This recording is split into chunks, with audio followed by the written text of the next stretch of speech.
Hey everybody, it's me, Sara Wiseman. Today we're going to spend a little time as we move into this year's end, and a lot of folks are in the full swing of the holiday season, whatever that means to you. And what I've noticed is the holiday season can set off a lot of triggers, and the holiday season kind of whichever way we choose to run it, if we choose to run the holiday season as super traditional, we're going to run into some triggers there. And if we try to run the holiday season as, we're just going to avoid it, or we're going to do other things, we run into some triggers there. So I think a lot of what we're experiencing now is the collective is being told one thing about the holidays, that it's this joyous time, or this time where families and friends should come together, or this time of beautiful decor and sparkling lights, or some of the religion aspects come in. It's this time of Santa or Jesus or whatever particular, those are just a few of the traditions, but we are really placed into this container where the onslaught of whatever holiday we tend to identify with is just being loaded and loaded and loaded into our container. It used to be this way in the past, where the marketing was really strong around the holidays. That was, again, we get back to like, where is the money? So where does the money go? That's what a lot of life is, how life is being run on the planet right now. But it used to be that the stores would make most of their money at the holiday season, and so they would put most of their marketing dollars there. I remember way back working as a copywriter for Nordstrom, which was one of my jobs way back in the day. And anybody in retail know, like, the holiday season started in July. The marketing plan started in July. And so all of July we were writing and doing the photography for and setting up the catalogs for the Christmas season. So in July, and the manufacturers were setting up their season probably 6 months prior to that. So this giant machine starts rolling out, and it's definitely not Santa and the elves. It's a commerce machine of manufacturing, sourcing, manufacturing, pre-marketing, marketing, and sales. So all of this is happening well before most of us have the awareness. We're just enjoying our July, we're in our summer, and we are not really realizing that this other stream is going. So being aware of how much effort used to be going into the small window of time in which stuff is bought and shipped, that stores or companies are counting on making their money during this time frame. And now that social media and video and all of the ways we have, again, this onslaught to our container, it's really increased. So it's not just in old days. There used to be newspaper ads. There used to receive mail with marketing in it in the mail. Nowadays, you cannot escape anything if you have a phone.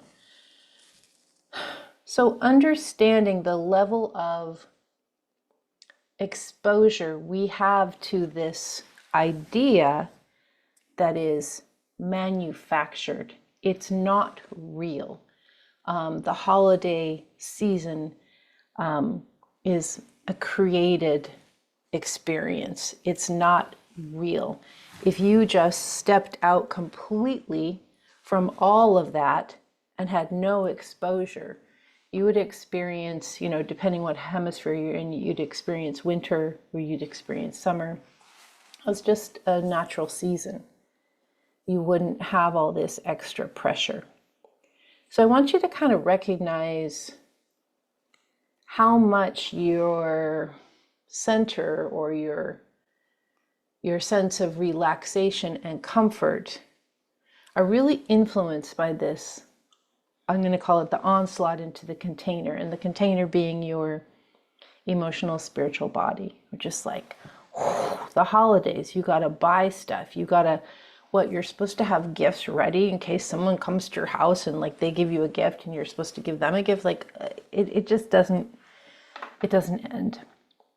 Then we're going to add on to this at this time in our lives, depending on where you live, but many of us are experiencing people of different generations being in family groups together. So you might have potentially great-grandparents, grandparents, parents, kids, their kids. Probably that's about the largest span most of us are going to see. But so we're having generations that are ideologically different. We're having the silent generation of the elders. We're having the boomers, which is a large group. We're having, it all just depends where you fall, but Gen X or millennial or Gen Z or alpha. So we're having these generations, and in the past, the generations used to be more homogenized so that people were flowing along a societal line that maybe religion dictated what they were doing, or their culture dictated, or where they lived. But nowadays, our generation is again highly influenced by the propaganda machine, the social media, the different ideas that people have. So we're getting people literally coming to the table with highly different understandings of the world. You might even say that the experience of like a person in silent generation doesn't even know how to use probably their phone very well. A person in Gen Z, that's what they were born with and raised with. So even what we're watching, what we're seeing, what we're having as our influence is radically different. So we're having these extremely diverse opinions. This is more than politics. This is more about what is being fed into the container. It's not really our mind, it's our entire experience. What is the onslaught of media, social media, news, video, entire collective propaganda that we're receiving, and knowing that these are different for different groups. And then you add in this piece that whatever you click on, you get more of that, right? So you mistakenly click on, I don't know, Swedish baking tips, right? And like you really have no interest in that whatsoever. And then suddenly you only get Swedish baking tips. Hopefully you didn't do that, but if you did, you can probably just get out of it some way. So understanding the diversity of opinion and the diversity of experience that people are coming to that are different generations. And different generations, the main place we meet is in family. We don't tend to go outside of our generation or our comfort group that much in terms of our social life. Boomers tend to stick with boomers.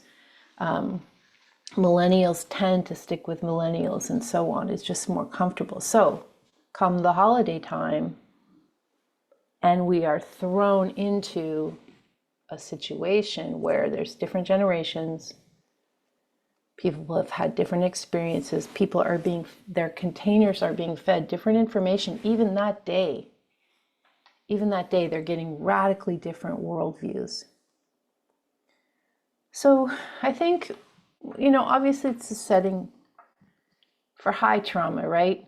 Then you throw into the trauma that everybody's already been through in their lifetimes, and it's fairly rough. So one thing to realize is triggers get way worse during the holidays. a lot of stuff that we might have in our homes, it'll be quite sentimental, especially if you're one of the older family members. You may have stuff in your home like a special ornament or a special holiday decoration or something that, if you have kids, that they knew of from when they were younger. Or maybe you have something that you received from a parent that you had when you were younger. And so it can seem very charming and kind of enchanting to bring out this special holiday object that stays in the garage or the shed or the attic or under your bed or in wherever you keep it. And you bring it out and everyone recognizes it. And yet this thing can be extremely triggering to some people, and we don't always have an understanding of why triggers trigger. It may be that the object itself brings up pleasant memories of, say, let's just say example, say there's an object, it's a holiday object, it's been in the family a long time, and it brings up in general memories of, say, a fun snowball fight that everyone has enjoyed.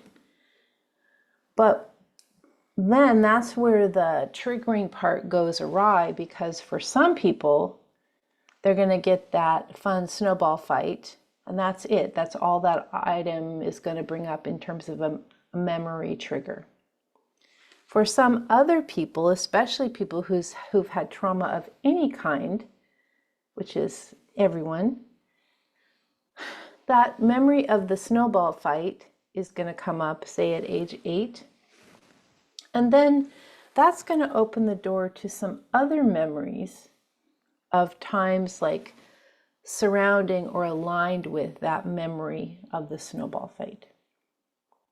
And that's where it gets tricky, because different people are going to have different recollections of that particular snowball fight and what we'll call the adjacent memories or the adjacent emotions. Remembering that in a family, different things happen to different people. So one person may have had the snowball fight, it was wonderful, no big deal. Another person had a snowball fight and maybe their feet got cold, and then they had some experience that was really difficult. No one helped them with their cold feet. Some person was in the snowball fight. Later that day, they were abused by a family member. Some person may have had the snowball fight, and then they were hit in the head really hard and got a concussion, and it lasted for a week. I don't know, like just understanding what the object means for one person may be completely different for what it brings up for someone else. You've got all these people in the group looking at the object, feeling their feelings. And we tend to believe that what one person receives is what's happening for everyone, and this isn't the case at all. It's just not the case. So being really careful around kind of the objects you have, especially if they're from deep in the past, childhood. Even the most happy childhoods have these types of memories or pressures that come up. I remember one Christmas we had to make for our parents, probably our mothers at school, we had to make a gift, and it was a little bottle, like a plastic bottle or a glass bottle, and then we glued a sponge. This is dating me a lot, but we had to glue a sponge on the top, and somehow this was so you didn't have to lick stamps. At that time they weren't peel and stick, you had to lick them, and so you would give to your parent this gift, the bottle, the glued on sponge, and so you'd fill the bottle with water, and then you could just use the sponge to lick your stamps instead of having to actually lick them, which was considered a little distasteful at that time. And so even this object, which I'm sure is long gone, I can still, like, even now as I'm talking about it, I feel this innocuous little object, right? I feel the memory of my sponge didn't stick, so that when the gift was opened or unwrapped, there was the bottle and the sponge had fallen off. So it's very confusing, like, what is this gift? And there was this sense of shame and embarrassment, and my glue did not stick onto the sponge.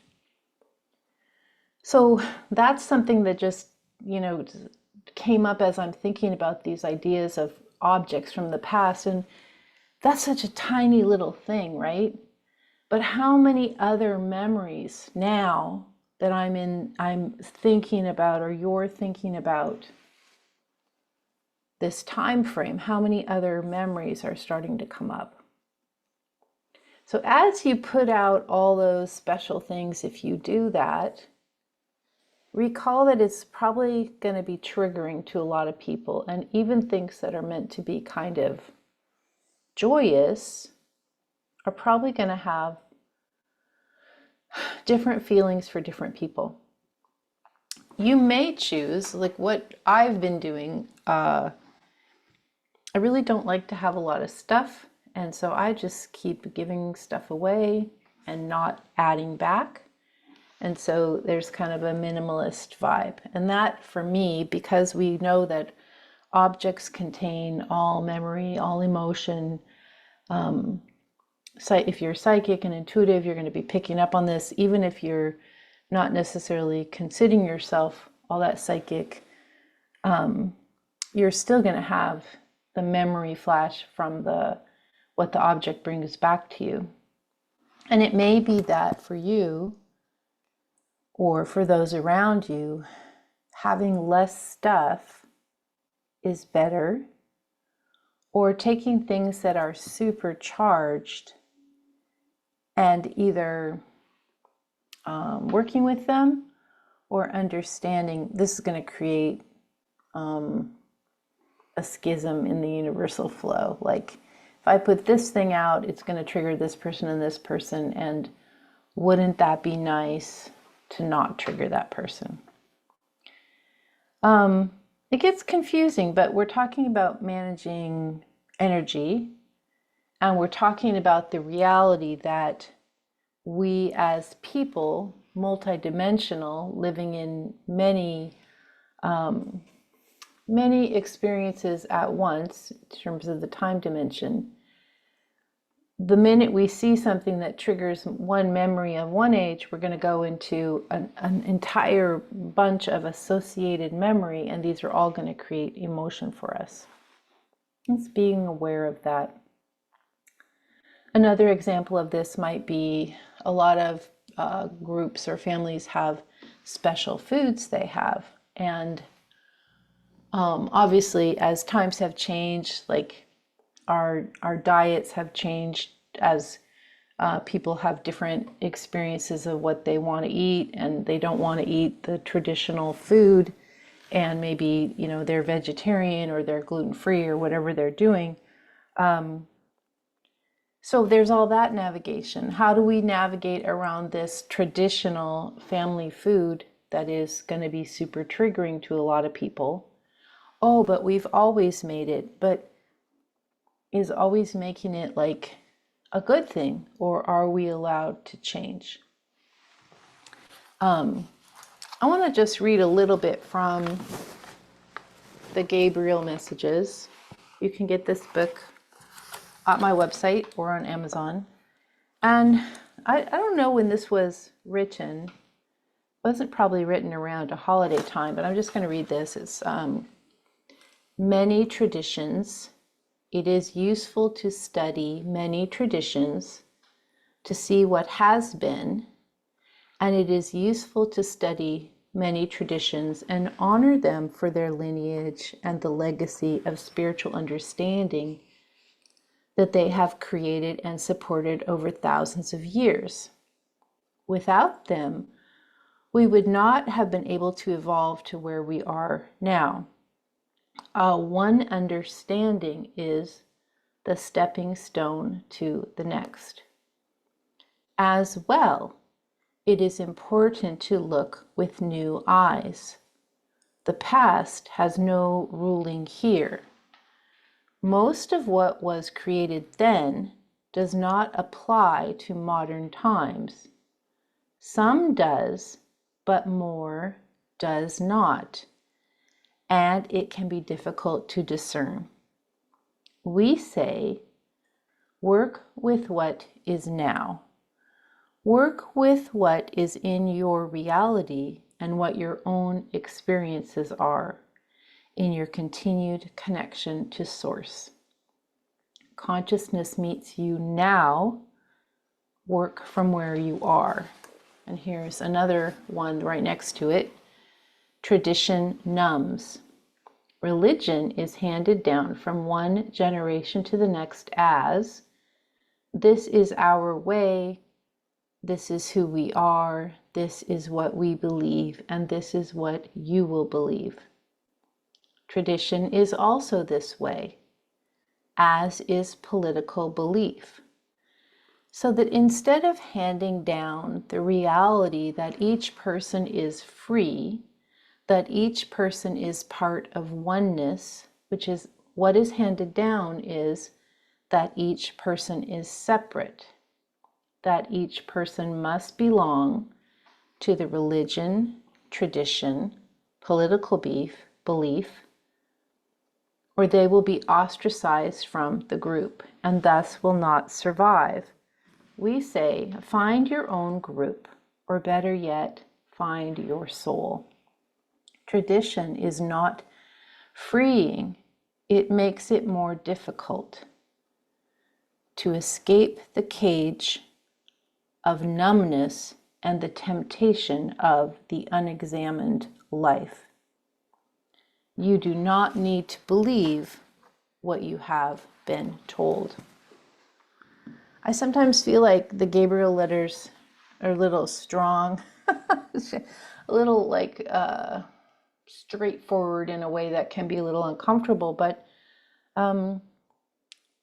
I have found that if you let go of tradition in a conscious way, or if you let go of doing everything the way it has been done, or putting out all the objects that you used to have, and just kind of, instead of attempting to recreate the past, you allow again that the past is gone, it's not coming back, and you approach the holiday, if you're celebrating a holiday, from the position of now.